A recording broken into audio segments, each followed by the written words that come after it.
નમસ્કાર, જય સ્વામી નારાયણ. આજે આપણે એક મોટિવેશનનો ટોપિક જોવાનો છે. અને જીવનમાં કોઈ પણ વ્યક્તિ ત્યારે જ દુઃખી થાય છે જ્યારે એ મગજની અંદર કંઈક નેગેટિવ અભિગમ સાથે જીવન જીવે છે, જેને અંગ્રેજીમાં એટીટ્યૂડ કહેવાય. તો વિષયનું નામ છે આજના મોટિવેશન લેક્ચર્સનું, એટીટ્યૂડ ઇઝ એવરીથિંગ. ઘણી બધી વાત આપણે કરી શકાય, પણ આજે આપણે ટૂંકમાં માહિતી જોવાની છે. અને પ્રસંગો 2-3 આવશે અને એક કોટ્સ આવશે, એટલે કે સુવિચાર. તો વાતની શરૂઆત કરીએ. અભિગમની પણ એક ઊંચાઈ જીવનમાં જોવા મળે છે. નાનકડા અમથા બાળકથી માંડીને KG1ના બાળકથી માંડીને વૃદ્ધ વ્યક્તિ સુધીનું દરેકને ઊંચાઈમાં રસ છે. દરેક ક્ષેત્રની અંદર દરેક વ્યક્તિને ઊંચાઈ સુધી પહોંચવું છે. તમે જ્યારે સ્કૂલની અંદર પ્રથમવાર એડમિશન લીધું હશે ને, ત્યારે તમે સ્કૂલના કોઈ પણ આચાર્ય કે શિક્ષક કે એના વિશે નહીં જાણ્યું હોય, પણ એ જે તે એન્ટર થાવ એ પહેલાં તમે બિલ્ડિંગ્સ જોયું છે કે બિલ્ડિંગ્સ કેટલા માળનું છે, ઊંચાઈમાં રસ છે. તમે કોઈ અમદાવાદ, સુરત કે મુંબઈ, તમે કોઈ દિલ્હી કે કોઈ પણ જગ્યાએ મેટ્રો સિટીની અંદર જાઓ છો, તો ત્યારે તમે જે વાહનમાં મુસાફરી કરો છો ને, તો વાહનમાં મુસાફરી દરમિયાન પણ તમારું નજર એ છે ને સાઈડમાં કાચ જોઈ, ત્યાંથી તમે જોવો છો કેટલી બિલ્ડિંગ, કેટલી કઈ ઊંચી. પ્લેનને પણ તમે આ રીતના જોવો છો કેટલી ઊંચાઈ હશે. તો દરેક વ્યક્તિને ઊંચાઈમાં રસ છે. તો પણ એ માટે ઊંચાઈમાં જો રસ હોય તો દરેક ક્ષેત્રની અંદર જે વ્યક્તિને ઊંચાઈ પર પહોંચવું પડે એ એને પાસે એમાં પણ અભિગમ હોવો પડે. અભિગમ એટલે શું? પરિસ્થિતિ કે સંજોગોને તમારો જોવાનો એક સૈદ્ધાંતિક સમજણ સાથેનો દ્રષ્ટિકોણ, એને અભિગમ કહેવાય. અને એ અભિગમ તમે અપનાવો તો જીવનમાં તમને શાંતિ મળે અને સુખીથી તમે આનંદ જીવી શકો. અંગ્રેજીના લેખક એલ્ડસ હક્સી લખે છે કે experience is not what happens to a man, it is what a man does with what happens to him. એટલે શું કહેવા માગે છે કે અનુભવ એ નથી કે જે માણસ સાથે બને છે, પરંતુ અનુભવ તો એ છે કે માણસ તેની સાથે જે બન્યું છે તેનો કેવો પ્રતિભાવ આપે છે, જેને પ્રતિસાદ કહેવામાં આવે છે કે સામે રિસ્પોન્સ કહેવામાં આવે છે, એ એનો સાચો અભિગમ છે, એટલે કે એટીટ્યૂડ છે. દરેક વ્યક્તિ સાથે અલગ અલગ પ્રકારની પ્રવૃત્તિઓ થાય જ છે, કામ થાય જ છે, અલગ અલગ પ્રકારના દુઃખો આવે જ છે, પણ એ દુઃખો પ્રત્યે તે પોતાની કેવી સમજણ સાથેનો આગળ વધે છે અને કેવો સામે પ્રતિભાવ આપે છે, એ મહત્વનું. તમને કોકે કંઈક કીધું અને તમે સામે બાંધ્યા અથવા તમારું મન બગાડ્યું, તો તમારો અભિગમ નેગેટિવ કહેવાય. તમે સૈદ્ધાંતિક સમજણ સાથેનો અભિગમ નથી તમારી પાસે. તમને કોકે કંઈક કોઈ પણ ખીજવા તમારું નામ બગાડ્યું, અને જો તમે સામે નામ બગાડો છો તો સામે કોઈ બીજી પ્રવૃત્તિઓ કરો છો, તો તમારો સૈદ્ધાંતિક સમજણ સાથેનો અભિગમ ન થયો. તો દરેક વ્યક્તિઓ પાસે અલગ અલગ પ્રકારની પરિસ્થિતિ આવે છે, પણ એ પરિસ્થિતિનો સામનો કરવો સામેવાળો વ્યક્તિ પ્રત્યે એ અગત્યનું રહેશે. હવે આપણે 2-3 પ્રસંગો વિશે વાત કરવી છે. કે મહારાષ્ટ્રમાં એક સંત એકનાથ થઈ ગયા. ગોદાવરી નદીના કિનારે નિત્ય તેમનો ક્રમ સ્નાન કરવાનો. સવારમાં વહેલા જાય 4 વાગે અને સ્નાન કરે ગોદાવરી કાંઠે. એક વખત તેનો દ્વેષી એટલે દુશ્મન, આ સંત એકનાથનો ત્યાં આવ્યો અને કીધું કે શા માટે આવી રીતના તમે ભગવાનનું ભજન કરો. એટલે કાંઈ કીધું નહીં, પણ મનમાં આવો દ્વેષ હતો અને ગમતા નહોતા, કારણ કે બધાને છે ને ભગવાનના ભક્તિમાં ભાવથી બધાને જોડતા હતા. એટલે આને મગજ શું થયું કે આને છે ને મારે આજે હેરાન કરવા છે, અને આજે આનો મગજ છે ને તપાવો છે, ગુસ્સે કરવા છે. આ એ ધ્યેય સાથે આવ્યો. જો ધ્યેય હોય અલગ હોય, નેગેટિવ ધ્યેય હોય પોઝિટિવ, આને નેગેટિવ ધ્યેય હતું. એટલે પછી તો છે ને સંત એકનાથ ગોદાવરી કાંઠે સ્નાન કરીને તે બહાર આવ્યા અને આ દેશી હતો એ થૂક્યો.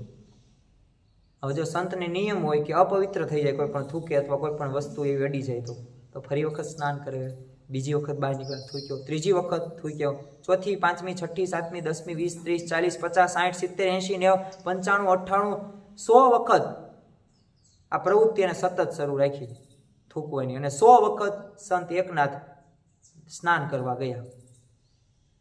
હવે આ દ્વેષી થાકી ગયો.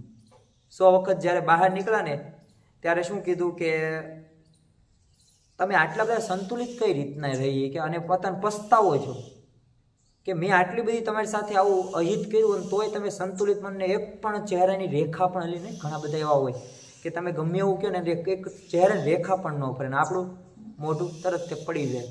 લ્યો મને આવું કીધું, એટલે એવું તને નહીં, તને જ કીધું, તું કેવો અભિગમ રાખેશ એ મહત્વનું.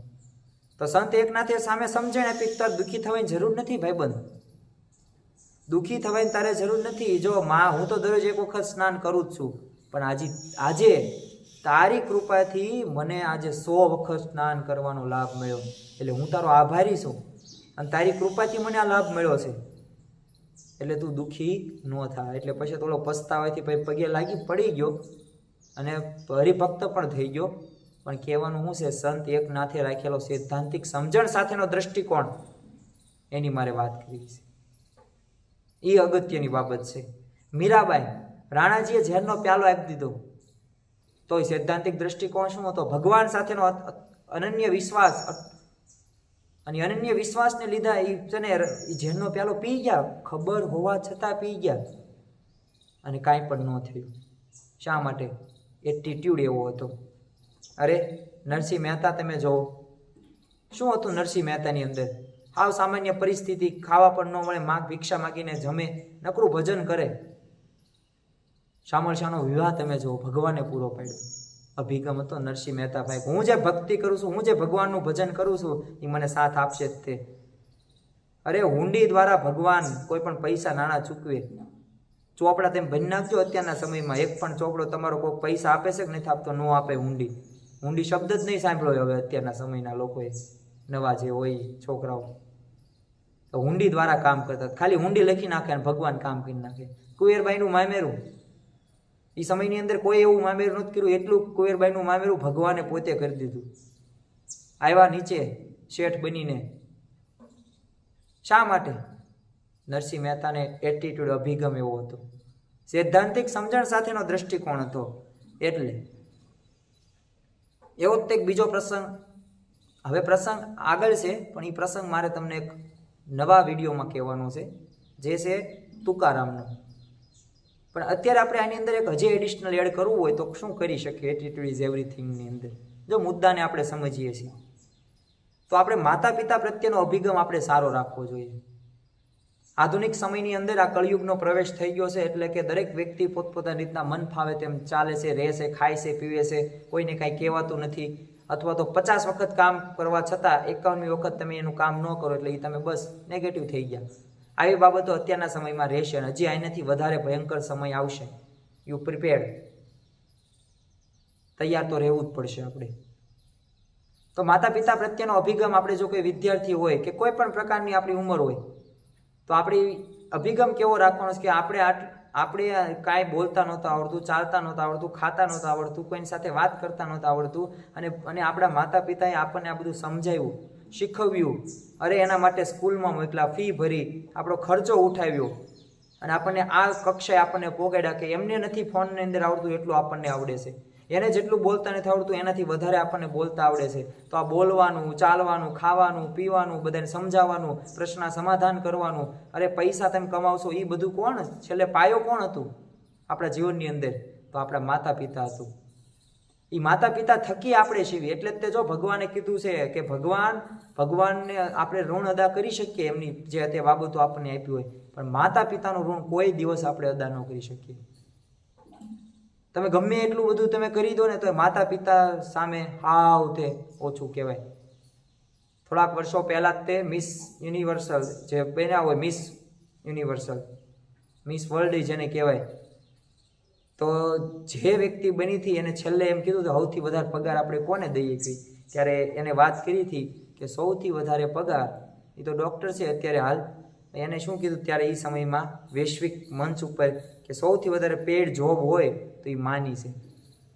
આપણે માને મૂલવી નથી શકતા. આપણો અભિગમ જ એવો નથી કે માએ આપણી માટે કંઈક કર્યું છે. તો અભિગમ કેળવવાની જરૂર છે. માતા પિતા આપણને ભણાવે છે તો એનો આપણે ભણતરનો સામે આપણી ફરજ છે. જો એમની ફરજ નિભાવે છે.